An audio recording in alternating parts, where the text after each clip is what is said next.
Welcome back to Think Tech TV. This is Think Tech Talks by Community Matters. That's a double entendre. I'll explain later. Okay. And we're talking about bus ads today and other issues relating to buses. And I guess the official title is Bus Ads, Are They a Slippery Slope? With Eric Soderholm, who is the principal of Soderholm Bus, who is definitely involved in buses, more than anyone I know. Welcome to the show, Eric. Thanks, Jay. I've been on here once before. I missed my last appointment. I apologize for that. Year end is kind of difficult for me sometimes. I'm vice president of Soderholm Sales and Leasing. My wife is the president, Denise. We've probably sold more buses in Hawaii than anybody else. We've sold over 3,000 buses in the last 25 years. So I sell buses. The city's my customer. We have a 99 bus contract for Handyvan we're in the middle of right now. And I'll preface this that my wife was the ex-president of the statewide Outdoor Circle organization, and she got into that because my mother's been involved in it for a very long time. And when they were interviewing my wife in Safeway why she became the president, she told them that because my mother-in-law told me to do that. And they said, no, what's the real reason? She says, no, that's the real reason. My mother-in-law did. And that made my mom really happy because all of her other friends says, my daughter-in-laws don't do anything I tell them to do, you know? So, but, you know, the problem with bus ads is Well, why don't you tell everybody what's going on with bus ads? Well, what the city has made a proposal to put bus ads on the outsides of the big buses. And there's a lot of problems with that. First of all, how much money are you actually generate from that? Right now, $8 million. Well, right now that was in the newspaper. Yeah, it was in the newspaper, but I've seen other stories where it could be down to $2 million. So I've seen different stories. And when you say $8 million, what does that mean? Does that mean revenue? I mean, businesses get into this all the time. People say, "Oh, you did $10 million in revenue. You're a millionaire." Yeah, and you made $200,000. You know, I mean, so. When you say $8 million, what does that mean? I don't know what that means. Right now they're doing interior ads and they say they generate $250,000. $250,000 when you're talking about tens of millions, $100 million to run a project is manini. It doesn't mean anything. The cost of running a project when you're only going to make $250,000 it's not worth the time. It's not worth the time of the city workers or whoever has to go in there and change out the ads on 600 buses. It's just not a waste of time. If you tell me you're only going to net $500,000 or $1 million, and the concept behind it is so that you can restore routes that Carlisle took away. That's a noble cause. Well, let me reel it back a little bit. So the news is that the mayor wants to have bus ads on the outsides of the buses. Yes. And he thinks he can raise $8 million. Not clear. Yes. And he needs the $8 million to run the buses. That's why he's doing restore this. routes. Restore routes and that Carlisle put it took into away. the bus system. Yes. Which was cut back during Carlisle. Right. It raises all kinds of questions. But is it in the city council now? Has it been passed? What's the status? It hasn't been passed yet. But one of the other crux of the matters is that Caldwell in his former life as an attorney wrote a law review article against this, which is just, I tried, I was going to go down to law school and pull that law review article, and I do need to read it, but I've been really busy. And the fact is that the court cases are pretty clear.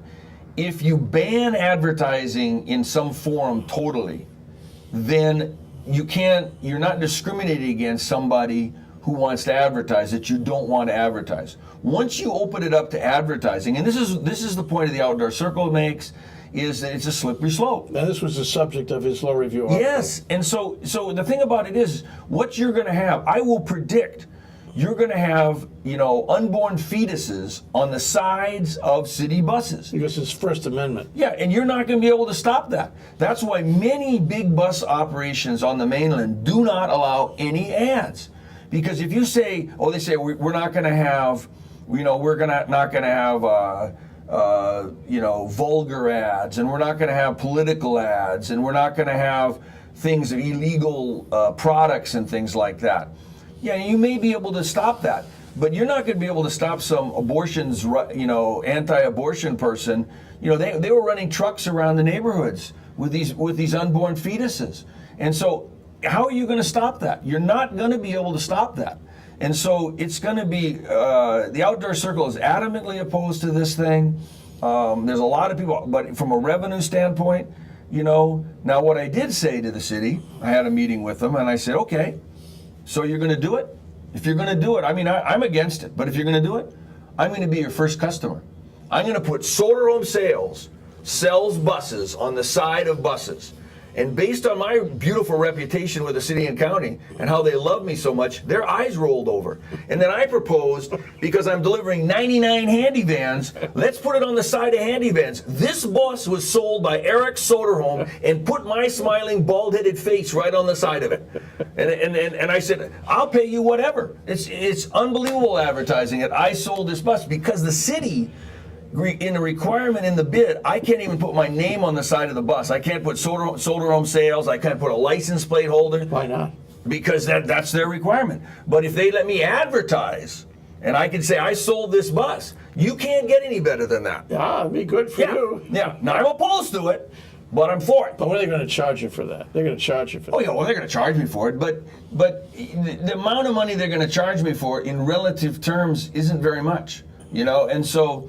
I'll be happy to support that. But what they're trying to do is they're trying to take this money and say we're going to restore routes, which is a noble cause. But what's happening is, the reason why this is happening is the rail is sucking the money out of the bus system. It's already started. They're already diverting federal grants to the rail system. And, the rail system, what people don't realize is, it's sucking billions of dollars out of our economy already. And people say, oh, it's only 0.5% tax, but it's a 0.5% tax over tens of years. That could have gone into education, that could have gone into all kinds of different kinds of things, new prisons, what we need. So why do we need extra money? Like, why do we need another $8 million for that? Because Carlisle was trying to cut down on the cost of running the bus, which is incredibly expensive. But what people don't realize is the net cost of the rail systems is hundreds of millions of dollars a year. It's not, people say, oh, well, you got the fare box. The net amount, it's in the financial projections. And when right now is Carlisle is cutting out, one of the things that Fosse did a lot of different things, really progressive things. Some of the things that he did was to put these city hall offices, satellite city halls, out in the community, so you don't have to drive into Honolulu. So what Caldwell's do is he's shutting the one down in Enchanted Lakes. They save $24,000 a year. $24,000 a year is not gonna support another bus going through Enchanted Lakes. So what's going to happen is when you all of a sudden you take $100 million or $150 million more and you add it on to a $1 billion budget. The city and county does not have that kind of money. We don't have that we can't borrow for that. We can't borrow for operating income. And what will happen is cities in the United States are going bankrupt because the federal government's it can't support them. The states can't support them. Cities are just basically services. And what you're trying to do is you're saying police, fire, and public transportation. The big ones are health. Somehow sewer. Are somehow related to health, which is basically fire. Fire, police. And sewer and water. Those are the basic services you have, and transportation. And so those services. You have to, as a society, you have to look at what are the costs of those. You want to be as efficient as possible, but then what you want to do is, you have to be able to pay for those services out of the pocketbook. You can borrow money for bonds for capital improvements, but you can't borrow money to pay for daily expenses. And the city is not,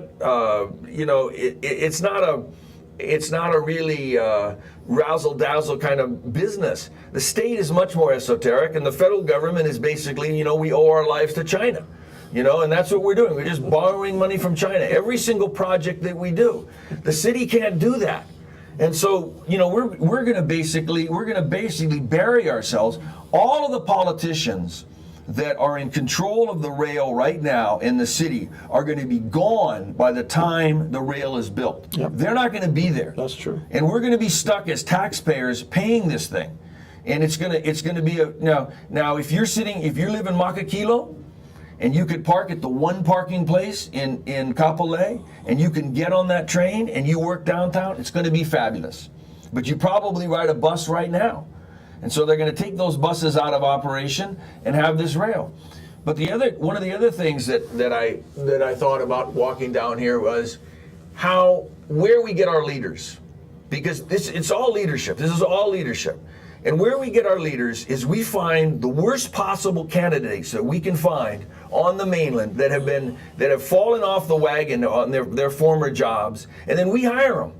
Now I'm not opposed to hiring guys on the mainland. I don't say we should have every institution run by some local guy. But the thing is, look at Dobell. Dobell was a classic case. He failed at his former college. Then he came to UH, and then he basically goes back and fails at another college. And we hired that kind of guy. We hired him for big bucks. Grabakis, the guy that runs Hart. Okay, where did he come from? He was put out at his former operating entity, the Boston Transit System. So we hire him for our transit system. Because the criteria they did was the only people we could hire were with transit experience. When you only can hire people for transit experience, you have to hire for the guys from the mainland, and you're probably not going to hire somebody who's in their job right now running a really big transit system because we can't pay those guys. So we hire all the failed people on the mainland that we can find. We do that all the time, and then what do we get out of it? We get failed systems. And that's what we're going to have from this rail thing. So let's go back to get you back on the track. That's what Jay tries to do with me. He tries to get me on track because I can go off on tangents, and you want to talk about tangents? I can just keep going. So going back to the bus, I just want to get it straight. What's going on? So the city council is considering, an initiative by the mayor to put. I think it's gone through at least one reading, but usually the first reading is a really perfunctory reading, and then it has to go to second and third readings before it's passed. Okay, and this is to raise what seems like actually a paltry sum, given the amount of money that it takes to run the buses and run the rail, and this will, I guess, politically help the mayor to establish that he's trying to raise a little money to make the life on the bus a little easier. What are the costs going to be to defend this? What do you mean to defend it? People are going to come in with putting fetuses on the sides of buses. When we fight that fight, what's going to happen is the expertise. What would happen? How would this work? Someone will sue. Basically. So the city will say, no, we're not going to take your ad. We don't like your ad. And then someone's going to sue. And they say First Amendment. Yeah. And the problem is, what happens is, it's a constitutional lawsuit. And the problem, what happens is, corporate counsel at the city, they're all smart people. I know Donna Leon. She's the head of the corporate counsel and a really good person. I worked 40 years at the Diamond Head Malasada booth in the Punahou Carnival with her, my classmate, 1972. And she's a really good person. But the problem with corporate counsel is they have limited expertise. They can do certain things. Procurement, they're probably experts on. Certain things that they're skilled in. But when they get into something like this, they have to hire outside counsel. They have spent literally millions of dollars on the rail. Are you saying that there's a law, an ordinance by the city that said you can put this kind of ad on, but not that kind of ad, would be invalid because it's a violation of the First Amendment? Absolutely. So anything goes unless it's somehow offensive to the public sensibility, I suppose? The best way to do it is just don't do it. Because then what the courts have said, as long as you say nothing at all, nobody has the right to do it. But as soon as you open it up, they have three criteria that they've said that they're going to ban. Yeah. They've said that you can't have like an offensive ad, like, F you or something like that. They said that you... We're agreed that that's okay, right? Yeah. That's going to stand up. You can't do that. I don't know. The morality has changed over the years, and what's offensive to some people is not offensive to others, and things that are look on I used to watch Leave It to Beaver in the 1950s. And look what people are saying now on TV today, and the things that they're saying. It's a whole new, ability to say things. And so then the other criteria was you couldn't have a political ad, and then you can't sell an illegal, I guess you can't sell a bong. Now, if you were advertising, what if you were advertising a bong that you were going to be selling in Denver? That might be legal, because it's legal to smoke pot in Denver now. But if they say, how do they fit the fetus, the unborn fetus, into those things? Yes, they could say it's offensive. It is offensive to me, because I'm pro-life, or no, I'm I can't remember, pro-choice. Pro-choice. I'm sorry about that. So if you say that, then how do you fit the things that the city doesn't want to be on the bus into that box where you're fair to everybody? And I don't think it's possible to do that. I don't think it's possible. So someone's going to sue, and right now on the rail, the city has spent millions of dollars in outside legal counsel. So you make $1 million and you spend $2 million to defend it. How does that wash? How does that come out of the wash? Yeah, if there's going to be litigation, there's going to be litigation. That's Eric Soderholm. He's with Soderholm Bus. That's the trade name. What is it? Sales and leasing. Sales and leasing. And you're here on Think Tech Talks. We're talking about community matters. And the title of our show is Bus Ads, Are They a Slippery Slope? We'll be right back after this short break. We want to thank our underwriters. Hawaiian Electric Company and its affiliates Maui Electric on Maui and Hawaii Electric Light Company on Hawaii Island are deeply committed to the communities they serve. Galen Ho is a senior executive of BAE Systems, a global defense, security, and aerospace company. The High Tech Development Corporation, the state's leading technology agency, attached to the Department of Business, Economic Development, and Tourism. Castle and Cook Hawaii, with a time-honored legacy that spans more than 160 years and revolves around its mission of investing in Hawaii, creating communities, and providing for the needs of our state. Hawaii Gas, formerly the Gas Company, a proponent of the Liquefied Natural Gas Initiative, helping Hawaii achieve its transition to clean energy and a better energy future. Collateral Analytics, a Hawaii-based tech company empowering the real estate industry with greater and faster access to the tools and data they need to make better informed property investment decisions. I'm Nicole Horry. Thanks so much for joining us on Think Tech. I'm Maria Kashem. See you next time. Okay, we're back, we're live, we're Think Tech Talks. We're talking about community matters. We're talking about bus ads. Are they a slippery slope? With Eric Soderholm of Soderholm Bus. And one of the questions that, that pops out when you start talking about, I want to say the competition for the sides of buses, but who knows what the pricing will be. You get this notion that everybody would be chasing for the sides of buses because there's no other place to make an outdoor sign. There's no billboards. There's no billboards.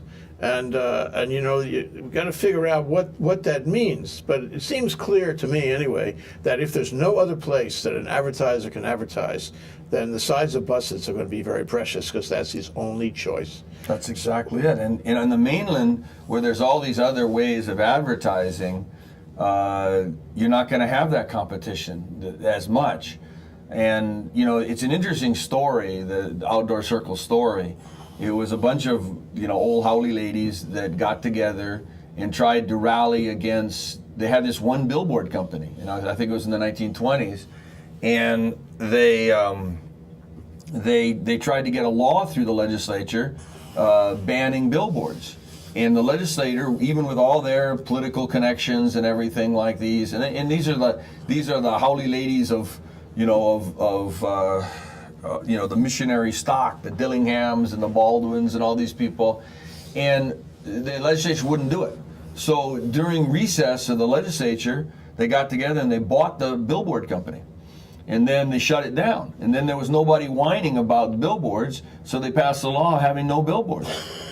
And so, if that's not... In a very quiet way, And so, there's only a couple states, I think, in the United States that don't have billboards. I think it's Maine and maybe Utah, I can't remember. But the thing is that if all of a sudden billboards were to come to Hawaii, and I think that's one of the concerns of the Outdoor Circle is that you open this thing up and where do you stop? Can you start putting huge ads on the sides of buildings and where does it end? Well, that's the thing I want to explore with you. Yeah. So we've had, for the longest time, before statehood, well before statehood, we've had this rule: no billboards here. Yes. And and people are proud of that. That's Yes. one of the signature points of Hawaii.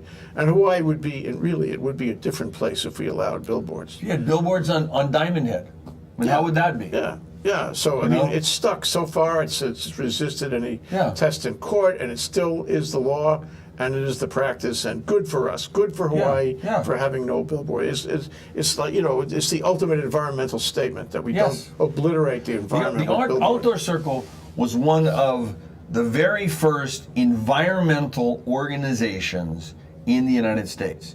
And that's just an amazing thing because the environmental movement really was in the 60s and the 70s. And so these ladies were so far ahead of this. Keep Hawaii clean and green. And most of these women came from the Garden Club. I mean, that's and so they weren't environmentalists in the sense of the Sierra Club and the Blue Planet Foundation, but they were home gardeners and horticulturalists.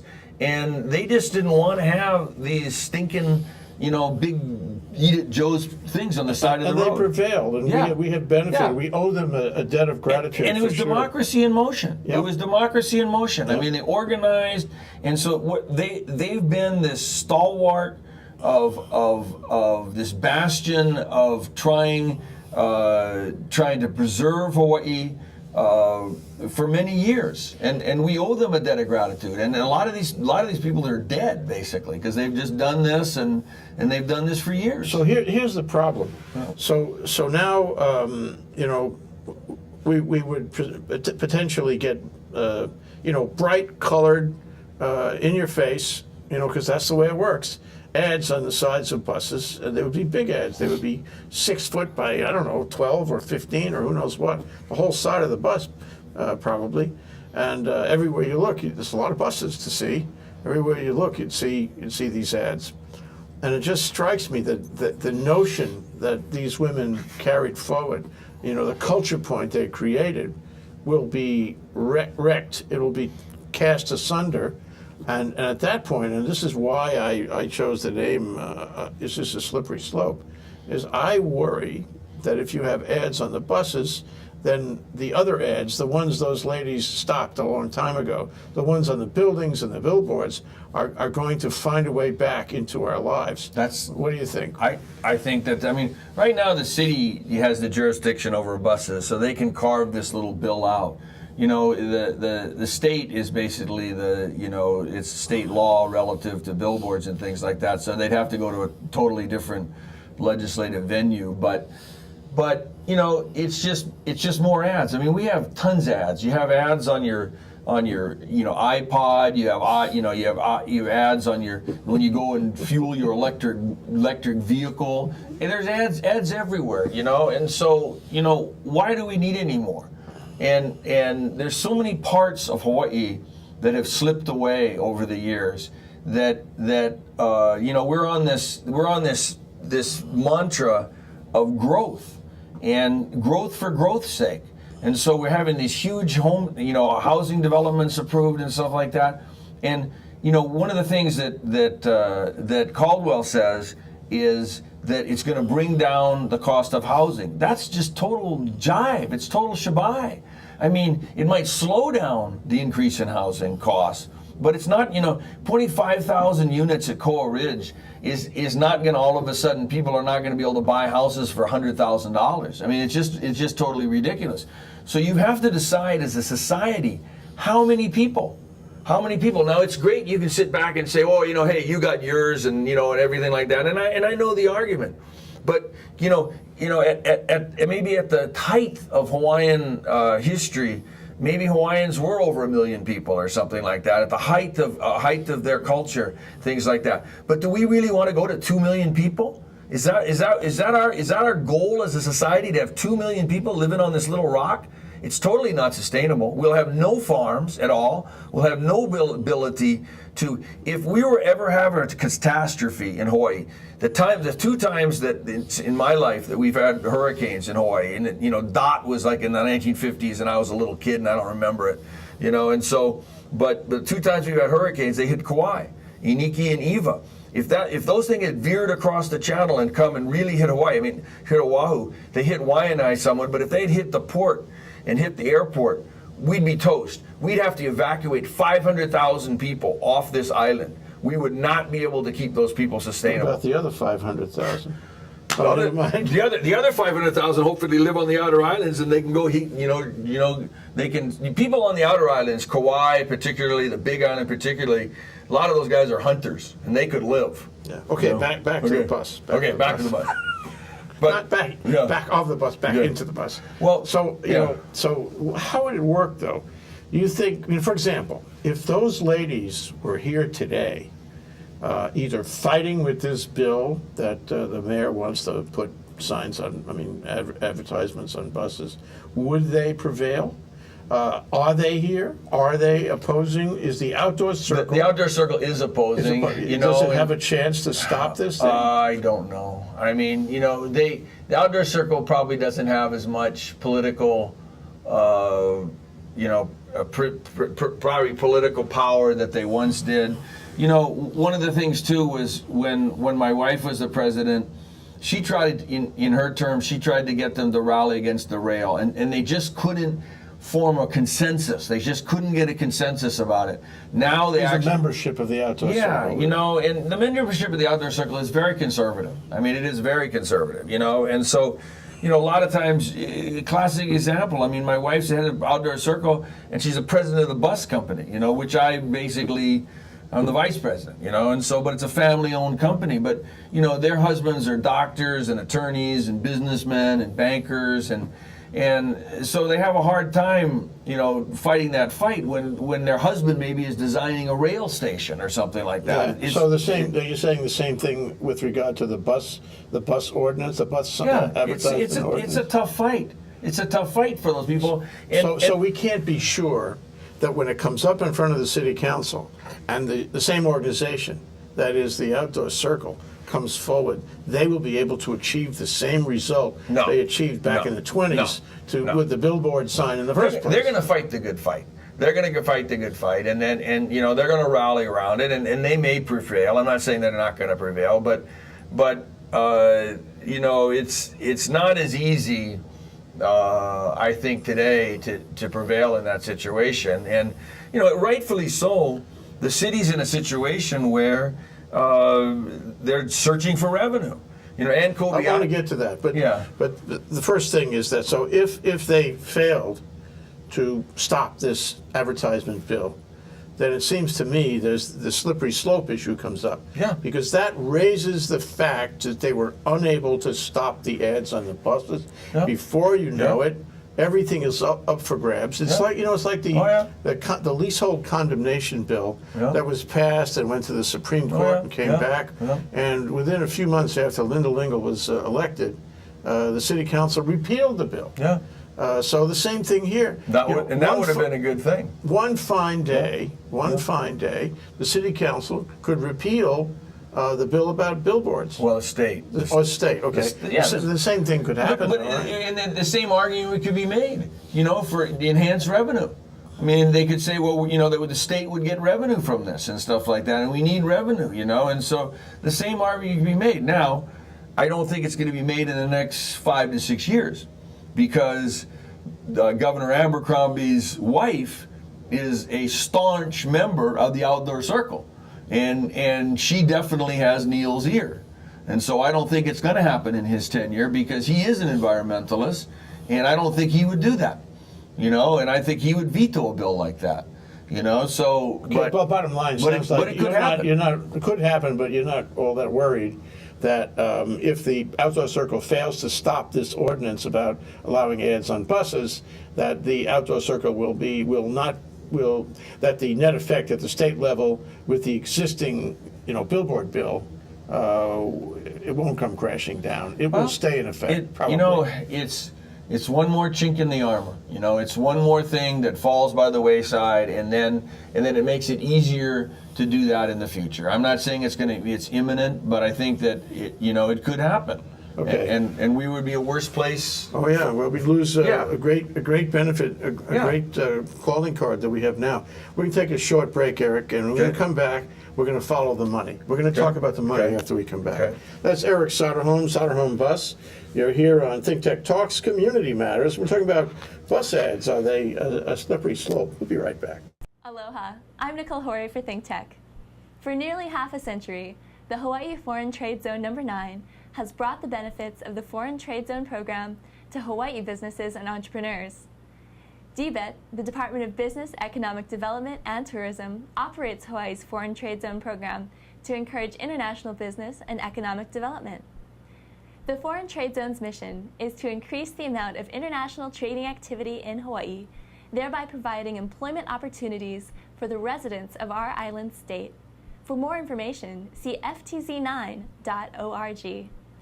I'm Nicole Horry. Mahalo. Okay, we're back. We're live. We're at Think Tech Talks. We're talking community matters today about the bus ads in the city, the ordinance that's pending in the city council. Is it a slippery slope? With Eric Soderholm of Soderholm Bus. So, Eric, let's take a few minutes and talk about the money. The mayor says that we can get $8 million out of this. But what are your thoughts about the money? That would be a phenomenal amount of money. And is that $8 million net? You know, because they're going to have right now their interior ads are run by a company. They have a contractor who runs that program, and they supposedly net $250,000, which I don't think is very much money to run a whole program like that. And I don't see very many. I mean, I ride the bus very infrequently, but when I've seen it, when I've gone inside buses and stuff like that, I don't see very many ads. And so I think $8 million would be very ambitious to actually net out. Now, if they did get $8 million, theoretically, I guess they could restore a few of the bus routes that Carlisle canceled, which I think would be very beneficial. I mean, I live in Nu'uanu, and Route 4, which I rode for many years from Nu'uanu goes through downtown Honolulu and then ends up at UH. It used to go all the way down to Kaipilani Park, and that was a way that, kids who live, UH kids, there's a lot of kids that live in Waikiki and dorms in Waikiki. That's how they would get to UH, and that's how, when I was a kid, I would be able to get to the beach. You get to the wall and go boogie boarding and stuff. And so they cut the end of that run out. So they cut out a lot of runs that really affected people, but. Is $8 million is that a lot of money to put runs back on? I think it restores a few runs, I mean, if they actually got that amount of money. But the problem is that you're doing that because you're sucking the money out for other reasons, and there's so many different things. Everything that you do with the city affects the other. How much you spend here affects how much you spend there. And one of the other really big things that we spend money on is roads. And Caldwell has made this big thing of how he's repaving more roads per year than anybody in recent history. Well, I have a good story for you, and it's based on Okinawa. Okinawa basically is an island group that's south of actually the regular islands of Japan, and at different times Okinawa has not been part of Japan. It's been its own kingdom. And so the United States took possession of Okinawa after World War II, and we had it all the way up until 1972. And I have a good friend of mine, guys, Ray Smith, who was a master sergeant in the Marine Corps, and he ran a remanufacturing plant for the Marine Corps during Vietnam, where they'd take out bombed out vehicles from they were known as terrorists at the time, also known as Viet Cong. And they'd bomb military trucks and they'd rebuild them in Okinawa. What happened was, we came in, America, great, we contracted stuff. We brought in a whole bunch of road contractors from Hawaii, because that was the connection. And they came in there and they redid the roads, in just the same way we do roads all across Hawaii. We just basically, we go put a little seal on it. We Surrey seal it, or we put a seal on it, so it'll last for a couple of years, and we make the contract.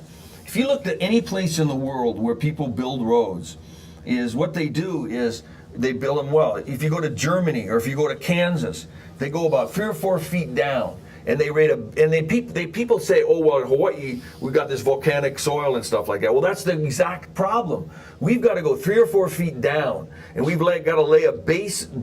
You got to steamroll the hell out of the thing, and then you build this road up. So what happened was in 1972, the roads were crap in Okinawa. They were just absolute crap, just like the way we have roads here. I live in Nuuanu. We just redid Lehigh Road a couple of years ago, and it's just crap again. You know, it's a state road, city roads. It doesn't matter. They're just, we continuously put pavement over them. So what they did was that when the Japanese came and took back over again, they redid all the roads on Okinawa, on a volcanic island that's just like Hawaii. You know, that we're actually related because that's the extent of the Polynesian culture that went to Okinawa because they had canoes there. And they redid all the roads, and now the roads are fabulous. And so they could be done here. But we want to go out and spend millions and millions of dollars putting Surrey seal and say, well, we did 100 miles this year, or 200 miles, or 300 miles, because it's all political. So we take our money and we throw it down a rat hole, and we get nothing for it. And then all we get is somebody who's would. Now, your question during the break was, why don't we just raise property taxes? You know, why don't we just use the money for property? It would be political suicide. Anybody's going to raise property. If you don't have enough money to provide the required city services, including roads, you have to raise money. And if you can't borrow the money, maybe you can, but if you can't borrow the money, then you've got to raise taxes. No printing press here. But do you continuously expand the cost of government just because you can raise taxes? Is that the reason? You know, government should be efficient. Fix the roads. You must fix the roads. You got to fix the roads, but you should fix them. And you know, if you go down and actually rebuild a road, go look at the roads in Kansas. I go Eldorado Bus, my main manufacturer. All the handy vans that I've sold is based in a place called Salina, Kansas.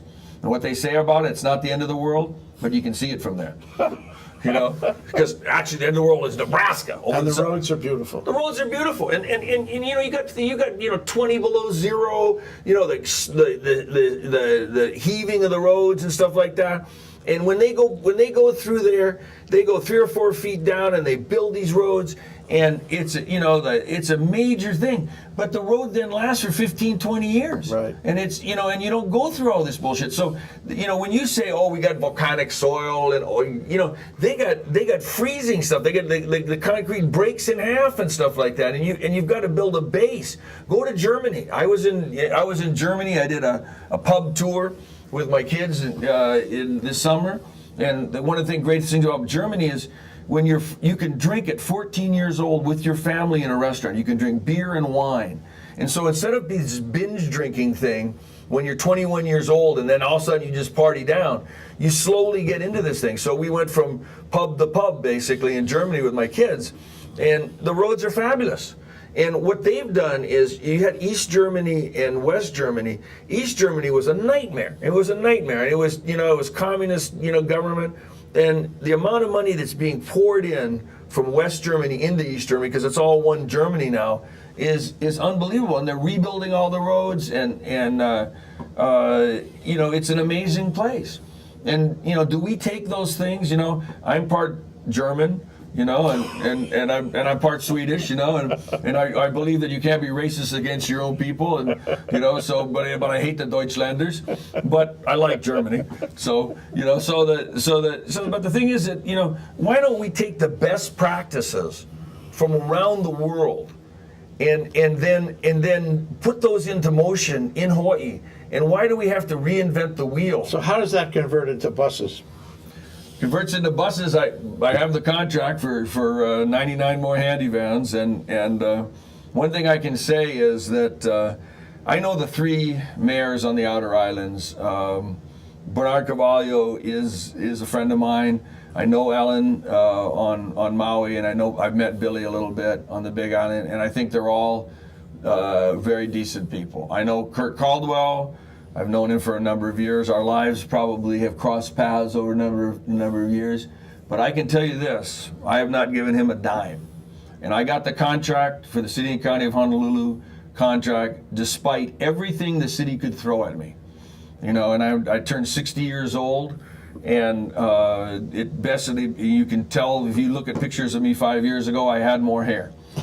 And so I lost a little bit of hair on this one. You're still doing okay, actually. Yeah. So, but I have a good life. I don't apologize for that. How does the example of better management on roadway reconstruction, roadway maintenance, how does that play when you're looking at the bus? So what can we learn from that? How does that relate to making good management on buses?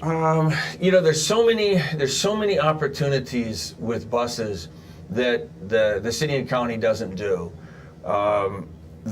Used to be the City and County of Honolulu was the forefront of buses in Hawaii. They were the leaders. They were doing all the stuff out on the cutting edge kinds of stuff, and the outer islands were like the backward things. Now all the outer islands have their own bus systems, and they're far beyond the City and County of Honolulu. The County of Kauai has low floor small buses for their handicap figure. Low floor small buses is what handicapped people, what paratransit people want. Our bus system, our big buses are low floor, which is great.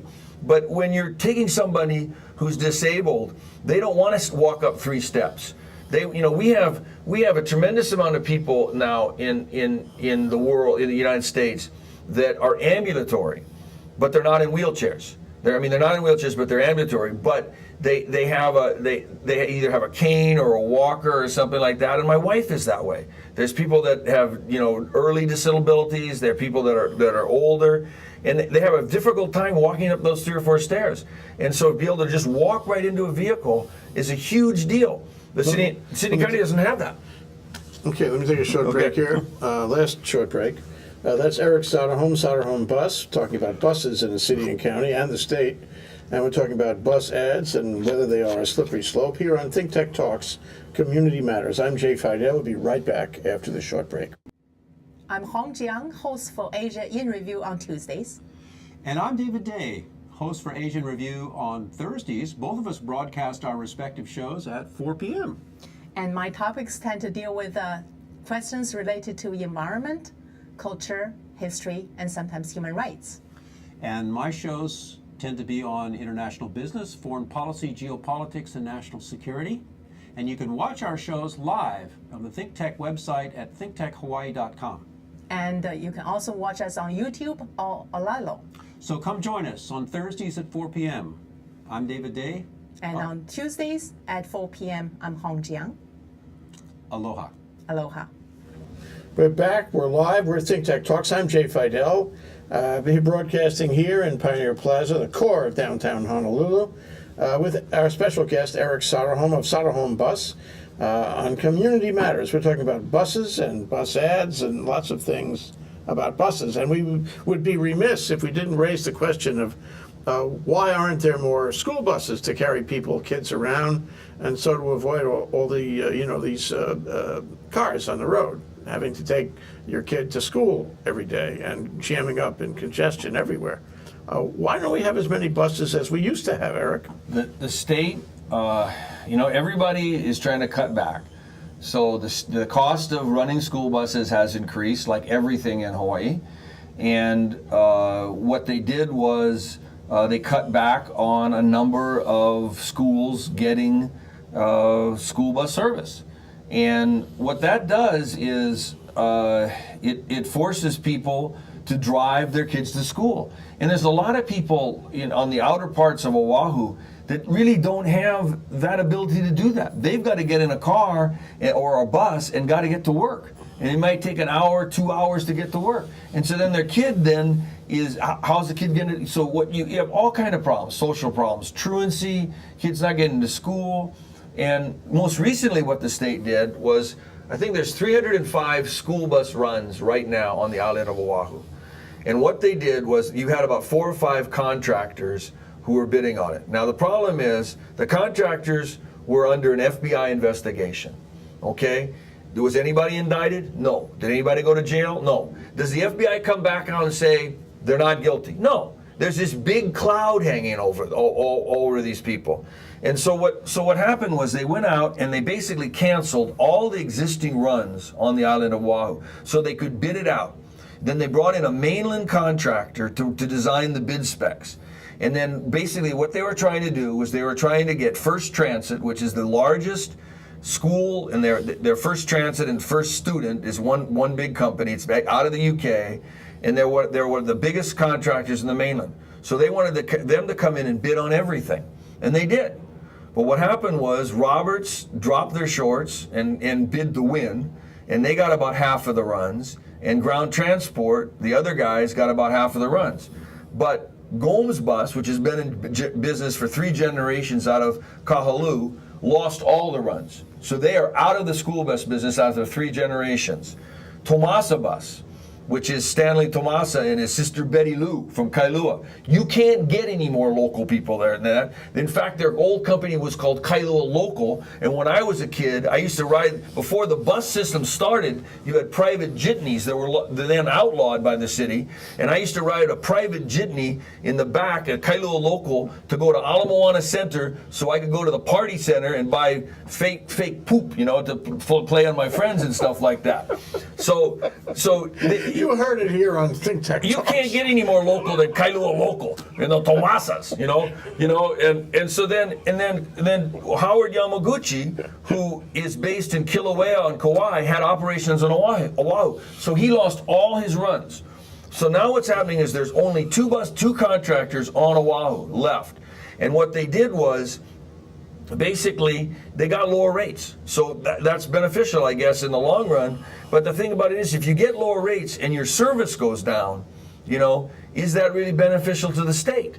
And so the bottom line is they drove out competition. At one point there were 54 contractors all around the state, all little operations that ran it in their area. And now they're going to supposedly do this to the outer islands next year, which is they have 600 something runs on the outer islands. Most of the school bus runs are the outer islands because the distances between the schools are longer. If people understand that in the central Honolulu, there are no school bus runs outside of maybe special ed, because basically they rely on people going onto the city bus. Now the state wanted to do that. The state says, we're going to just make all our students ride the city bus. And the city bus said, are you kidding me? Because instead of having our 600 big buses, we'd have to have 1,000. And then you're going to shift all the cost to the city, So the thing about it is what they've done is they're limiting competition. They've run companies. The city and the state are not for small business. They say, oh, try buy local. And the first thing they'll do is go buy something on the mainland, buy from a mainland contractor. The whole thing with the rail. The contractors that were brought in and were bid on Saldo didn't have a local license, didn't have a contractor's license. Now Sumitomo and the other guys should have, they did protest, but they protested too late. But the licensing laws in Hawaii are what make local companies local. They're that's what that basically makes people have employees here, makes own land here, pays taxes here. That's what it's all about. And if you run those companies out of business, then you won't have anybody left. We'll all be greeters at Walmart. So it'll be a beautiful world. Either government employees or greeters at Walmart. And there's a really thin, Hawaii's economy is so thin from when I was a kid, when we had big 5 companies here, and you actually had manufacturing here, you had agriculture here, you had things going here, and you could actually get a job. So most kids now go away to school, if they're lucky to go away to school, and then they find some job on the mainland that they can make twice as much money, and they never come home except for Christmas. That's my take. Okay, but one last thing, and that is, if you put more school buses on the routes, if you have all the kids take school buses, or at least the possibility of taking school buses, you take an enormous hundreds, thousands of cars off the highway. It's huge. At rush hour. It's huge. And the other thing is, go out there. I used to work, people look at me and they think, oh, you're just a haole downtown businessman kind of dude. And I am, and I worked for Bank of Hawaii right down on Bishop Street, a street over here, for 10 years. But what people don't know about me is I was a Honolulu City County firefighter, 1975 to 1978. And my first station was Kahuku. And I used to ride the bus from Nu'uanu to Kahuku. And you'd get the bus, and the bus would go every half an hour. And it would go both ways around the island, you know, on Kamehameha Highway. And this is before cell phones. And what would happen is I'd fall asleep. And so we'd get to Kahuku, I'd be sleeping. So the next stop was Turtle Bay, you know? And so I'd have to call my captain and say, you know, because it'd be like 8:15 or something like that. And I said, I'll be there in 15 minutes, you know? And I have to call for them to get the bus coming back. But what they've done is they've cut that service. That service isn't every half an hour anymore. And so what's happening now is, you know, you take less school bus runs, and then you say, okay, get these kids to go on the city buses that are going now. You go stand next to the curb at Kahaluu sometime, or at Kaneohe sometime, when that bus starts going through and picking up people, and by the time they get to Kahaluu, you can't put any more people on that city bus. You can't put another student on that city bus. It's absolutely packed. It's standing room only. And that's what we're doing to our workers. What we're doing to our workers is we're forcing them to stand on a bus for an hour and a half to get to Waikiki, to get to work. And that's what we're doing. And so then you go back to technology. You know, double-decker buses. I have a double-decker bus on the county of Hawaii that takes people every day from Hilo to the hotels, and there's 90 seats. Every one of those guys has a seat on it, and they're happy. You know, I have another double-decker bus in the county of Maui that takes the workers out to the hotels in Wailea and Kihei. You know, and those guys are happy. You know, and so double-decker buses are used all over the world. Why don't we have double-decker buses on Oahu? Because we are against anything that can compete with rail. Anything that can compete with rail. We're against BRT, Bus Rapid Transit. This rail system is the only New Start rail system that's being funded by Congress right now in the United States. All the other rail systems that they're doing right now are extensions of proven rail systems, and they're adding on to them. You know, this is the very first start, and that's what it's called. It's called a first start thing, and it was modeled after Puerto Rico, which was a disaster.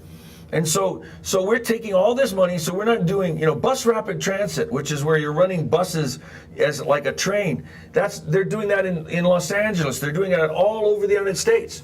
You know, but we're not doing those technologies. We're not doing those kinds of things. What we're doing, we fight every single thing. And the city has what they call, it's an ABS policy. You know what that stands for? We're out of time. Does this stand for we're out of time? It stands for anybody but Soderholm. And referring, of course, to Eric Soderholm, the man on my left, Soderholm Bus, very knowledgeable about buses. So this is Think Tech Talks. We've been talking about community matters, we're talking about bus ads and other things related to buses today with Eric. Thank you so much, Eric. Thanks, Jay. Aloha. Okay.